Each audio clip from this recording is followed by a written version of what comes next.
There's a very specific moment when emotional paralysis reveals itself. It's not when you're confused. It's not when you don't know what you want. It's quite the opposite. It's when everything is too clear. You've already understood the situation, analyzed it, silently talked to yourself hundreds of times, and yet nothing happens. Days go by. The decision remains there, stuck, occupying space in your mind like constant noise. And the more time passes, the harder it seems to move anything. The strangest thing is that on the outside nobody notices. You continue functioning, working, talking, smiling when you need to. But inside there's this feeling of being suspended, as if your life is on pause while the world moves on. And at some point the question arises that hurts more than it should. If I know exactly what I need to do, why don't I do it? This question is usually accompanied by judgment. You begin to doubt your own strength, your own maturity, your own courage. You compare yourself to other people who seem to act with such ease, and little by little, the internal narrative transforms into a silent accusation. But this accusation stems from a flawed premise. The problem isn't a lack of willpower. The problem isn't laziness. The problem isn't incapacity. What's happening to you has logic, structure, deep roots, an understanding that changes everything. Emotional paralysis isn't about not wanting to act. It's about wanting to act, and yet feeling your whole body say no. It's a state where the mind points in one direction, but something much older takes control. A defense system that doesn't speak with words, but with sensations.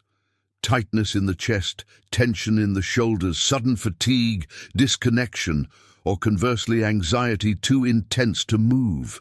The human brain has learned over thousands of years that some situations demand immediate action and others demand total immobility. When fighting isn't possible and fleeing isn't safe, the organism freezes. This mechanism saved lives in the past. The problem is that it remains active today, even when the danger isn't physical, but emotional. A difficult conversation, a choice that might disappoint someone, a change that threatens your identity. To your nervous system, this can be interpreted as a real risk.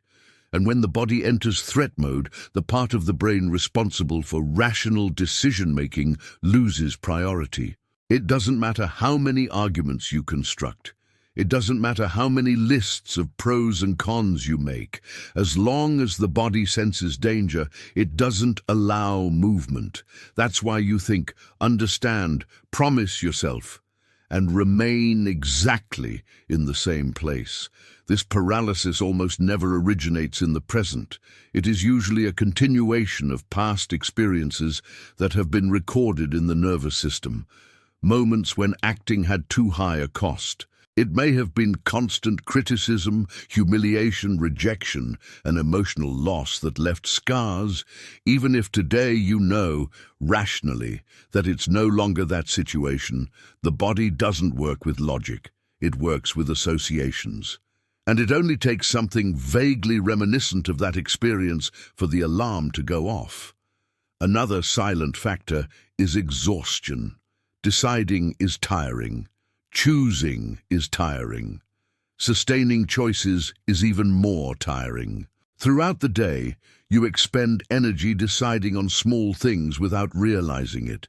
When the moment arrives to decide on something big, emotionally charged, your system is already at its limit, and the brain, trying to conserve resources, chooses the option that requires the least immediate expenditure, inaction, staying as you are.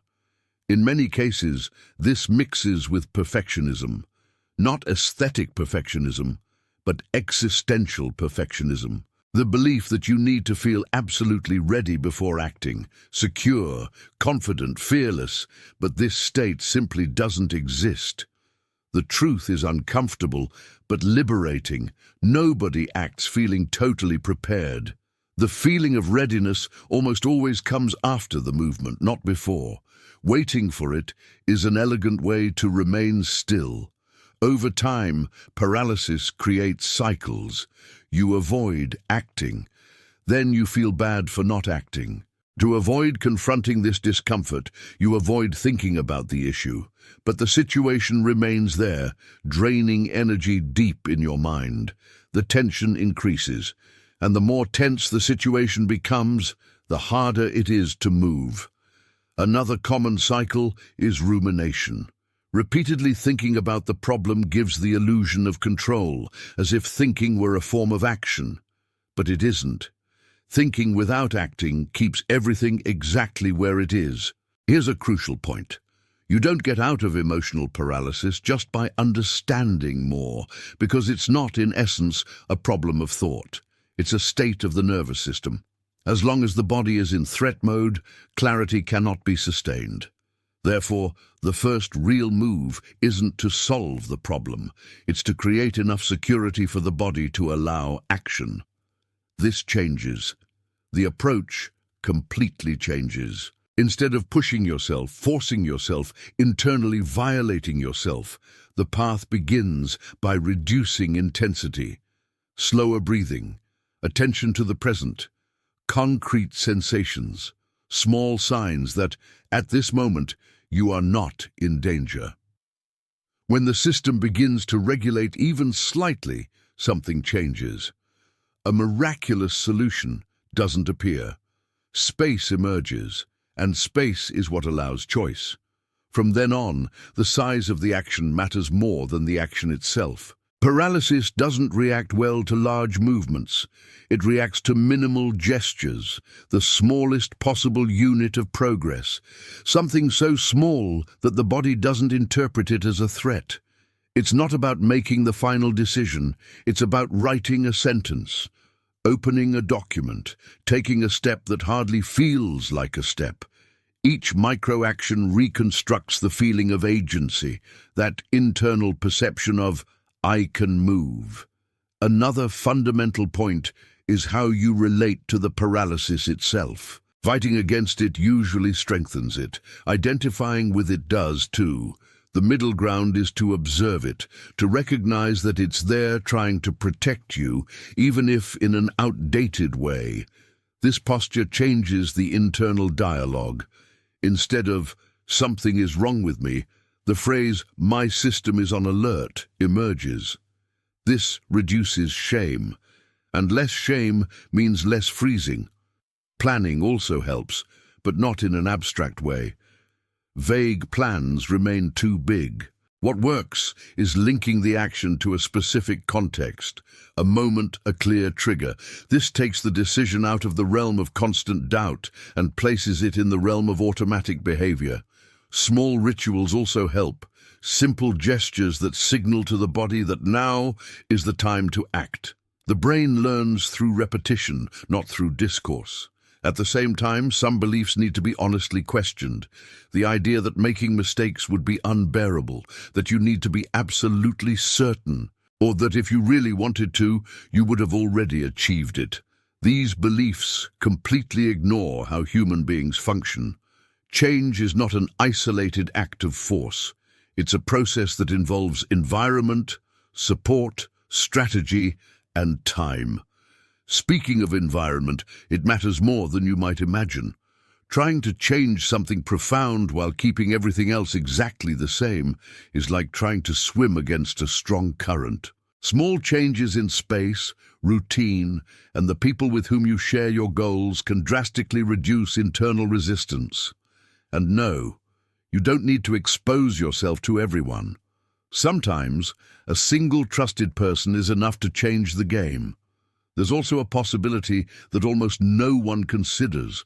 In some cases, paralysis isn't the problem. It's the signal.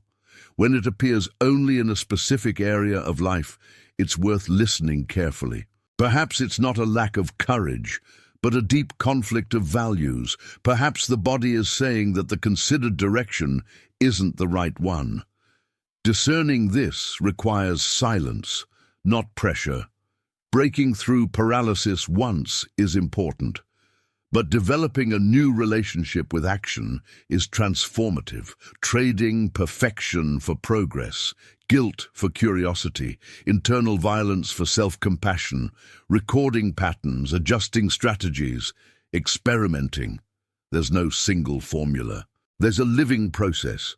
And perhaps the most important point of all is this: clarity does not precede action.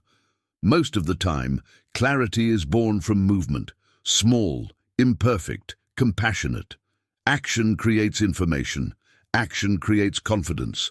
Action creates identity. If you've made it this far, that's already a sign of movement, of searching, of honesty with yourself. And now, without grand promises, without pressure, I invite you to look at your life and choose a single possible micro-action today.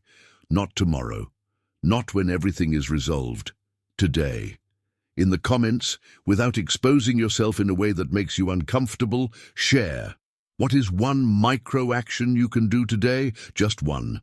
Let's create a chain of small acts of courage. If you found this content useful, leave a like, subscribe to the channel for more explorations, and activate the bell so you don't miss the next videos.